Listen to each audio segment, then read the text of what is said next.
Shalom Sobat Pemenang yang dikasih oleh Tuhan. Materi renungan kita hari ini, panggilan Tuhan bagi setiap orang Kristen yang ketiga, hidup dalam kekudusannya. Dasar renungan dari 1 Petrus 1 ayat 1 sampai dengan 25. Inti renungan kita hari ini, kejarlah kekudusan, kata Alkitab dalam Ibrani 12 ayat yang ke-14. Sobat Pemenang, ada 3 pertanyaan yang perlu kita renungkan hari ini. Yang pertama, apakah arti dari mengejar kekudusan? Yang kedua, kekudusan yang bagaimana yang Rasul Petrus nasihatkan kepada setiap orang percaya. Lalu yang ketiga, apakah konsekuensi orang yang tidak mengejar kekudusan? Ia memanggil kita untuk apa saudara? Bersamanya dalam kekudusan yang kekal. Saudara baca dalam 1 Petrus 1 ayat 14 dan 15. Demikian firman Tuhan. Hiduplah sebagai anak-anak yang taat dan jangan turuti hawa nafsu yang menguasai kamu pada waktu kebodohanmu. Tetapi hendaklah kamu menjadi kudus di dalam seluruh hidupmu, sama seperti Dia yang kudus yang telah manggil kamu.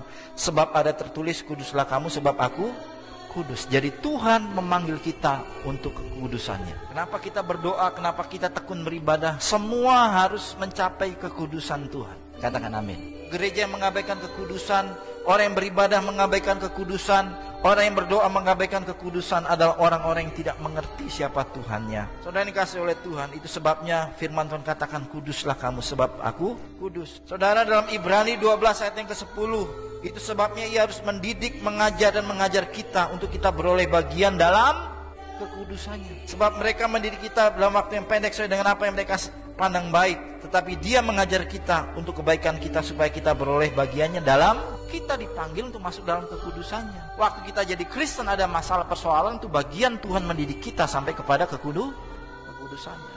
Waktu kita jadi Kristen melayani Tuhan dengan setia, tapi ternyata kita disakiti, kita mengalami banyak tantangan persoalan, itu bagian Tuhan mendidik kita untuk mencapai kekudusannya. Katakan amin. Waktu doamu tidak dijawab oleh Tuhan, engkau tekun berdoa, tidak dijawab oleh Tuhan, itu bagian dari Tuhan mendidik engkau mencapai kekudusan.